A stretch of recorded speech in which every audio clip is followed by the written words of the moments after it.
আজকে যেটি নিয়ে আলোচনা করব সেটি হচ্ছে পার্টস অফ স্পিচ। ইংরেজিতে খুব গুরুত্বপূর্ণ একটা অংশ হচ্ছে পার্টস অফ স্পিচ।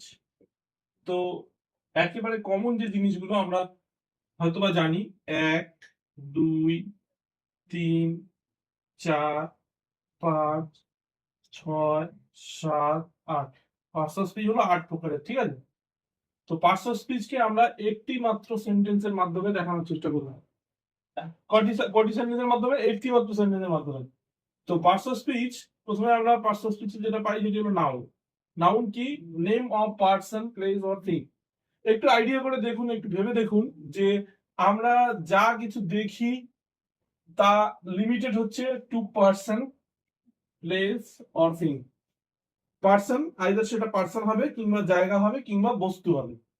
তাছাড়াও নাউন রয়েছে যেগুলো হচ্ছে ব্যক্তিও নয়, বস্তুও নয়, জায়গা নয়, যেগুলোকে আমরা ধরা ছোঁয়ার মধ্যে রাখি না, যেগুলোকে আমরা দেখতে পারি না, শুধু অনুভব করতে পারি, সেগুলোকে নাউন বলা যেতে পারে। কিন্তু noun confine to person, place or thing. তো প্রোনাউন কাকে বলবো? প্রোনাউন বলবো use instead of a noun, মানে নাউনের পরিবর্তে ব্যবহৃত হয়। Used instead of a noun, নাউনের জায়গায় বা নাউনের পরিবর্তে ব্যবহৃত হয়। অ্যাডজেক্টিভ কি? Ads about noun. Ads about noun মানে নাউন এর সম্পর্কে বলে, নাউনের সম্পর্কে বলে। অ্যাডস মানে বলা, অ্যাডস কথাটার অর্থ হচ্ছে বলা, নাউনের সম্পর্কে বলবে। ভার্ব, ভার্ব হলো ডিনোটস অ্যান অ্যাকশন, কোনো কাজকে বোঝাবে, যে কোনো কাজকে বোঝাবে। অ্যাডভার্ব, অ্যাডভার্ব কি? অ্যাডভার্ব অ্যাডস অ্যাবাউট, অ্যাডস মানে বলা, অ্যাডস অ্যাবাউট অ্যাডজেক্টিভ, আইদার সেটা অ্যাডজেক্টিভ হবে অর ভার্ব হবে, or adverb itself, or adverb itself, adverb তার নিজের সম্পর্কেও বলে। প্রিপোজিশন কি? প্রিপোজিশন হচ্ছে রিলেটস বিটুইন ওয়ার্ডস, রিলেটস বিটুইন ওয়ার্ডস। রিলেটস মানে হচ্ছে সম্পর্ক স্থাপন করা, সম্পর্ক স্থাপন করা। এটার মধ্যে আমরা গুলিয়ে যাই কনজাংশন এবং প্রিপোজিশনের মধ্যে। কনজাংশন কিন্তু রিলেটস করে না, সম্পর্ক স্থাপন করে না। কনজাংশন কানেক্টস বিটুইন ওয়ার্ড, শব্দগুলির মধ্যে সংযোগ স্থাপন করে। এটা হলো সংযোগ স্থাপন করে, আর এটা হলো সম্পর্ক স্থাপন করে। তাহলে আমাদের জানতে হবে প্রিপোজিশন কি করে? সম্পর্ক স্থাপন করে, আর কনজাংশন সংযোগ স্থাপন করে। ইন্টারজেকশন হচ্ছে এক্সপ্রেস সার্টেন ফিলিংস, হঠাৎ কোনো অনুভূতিকে প্রকাশ করার জন্য আমরা ইন্টারজেকশনকে ব্যবহার করি। তো এই হলো আমাদের পার্টস অফ স্পিচ। আমরা এবার দেখবো এটাকে প্র্যাকটিক্যালি। পার্টস অফ স্পিচ, এখানে আমরা বলছি ও Kolkata is a very nice city in India and I loved ইট।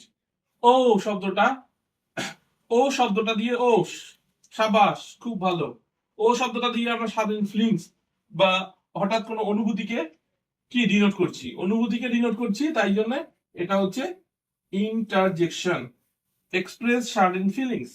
কলকাতা, কলকাতা, কলকাতা একটা কি জায়গার নাম, it's a name of place.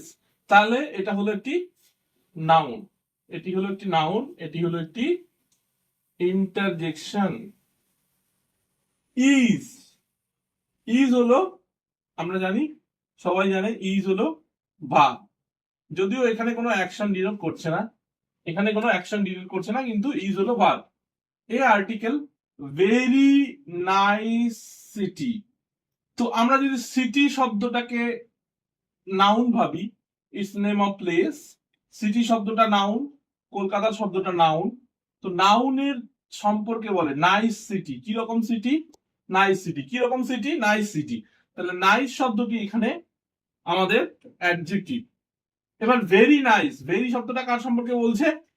Ads about the adjective very nice. কি রকম নাইস? Very nice. ভেরি শব্দটা হচ্ছে এখানে অ্যাডভার্ব, ভেরি শব্দটা হচ্ছে এখানে অ্যাডভার্ব, ভেরি শব্দটা এখানে adverb. In India, in India, যদি আমরা বলি Kolkata is a nice city, full stop the, India, India, Kolkata is a nice city in India.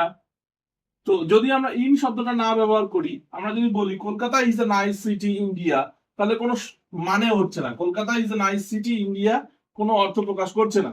যদি আমরা বলি সিটি ইন ইন্ডিয়া, তাহলে সিটি শব্দটার সঙ্গে নাউনের সম্পর্ক স্থাপন হচ্ছে, তাই জন্য এটাকে আমরা বলবো প্রিপোজিশন, তাই জন্য আমরা এটাকে বলবো প্রিপোজিশন। এবার একটি পূর্ণ বাক্য, এই দুটোর মধ্যে কনজাংশন বা সংযোগ স্থাপন করছে, তাই জন্য এটাকে আমরা বলবো তাই জন্য এটাকে আমরা বলবো এটাকে আমরা বলবো conjunction. I love it, I love it. I শব্দটা এখানে কিসের জন্য ব্যবহার করা হয়েছে?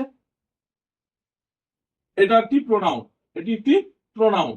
এটা ন্যারেটরের ক্ষেত্রে ব্যবহার করা হয়েছে, ন্যারেটরের জায়গায় ব্যবহার করা হয়েছে। আই লাভ ইট, আই হচ্ছে এটি একটি প্রোনাউন। লাভ শব্দটা এখানে denotes an action, denotes an action, denotes an action শব্দ এখানে কোনো একটা কাজ বোঝাচ্ছে। ইট, ইট শব্দটা কলকাতাকে ডিনোট করছে, ইট কলকাতাকে ডিনোট করছে, তাই জন্য এটি হলো একটি প্রোনাউন, এটি হলো একটি প্রোনাউন, এটি হলো একটি প্রোনাউন। তো বন্ধুরা এই ছিল পার্টস অফ স্পিচ। এবার যদি আপনাদের কোনো প্রশ্ন থাকে তাহলে আপনারা করতে পারেন। নেক্সট ভিডিওতে আমরা পার্টস অফ স্পিচ নিয়ে আরো প্রশ্ন উত্তর নিয়ে চলে আসবো নতুন ভিডিওতে। আজকে আমরা এইটুকুই। Thanks for watching, have a nice day.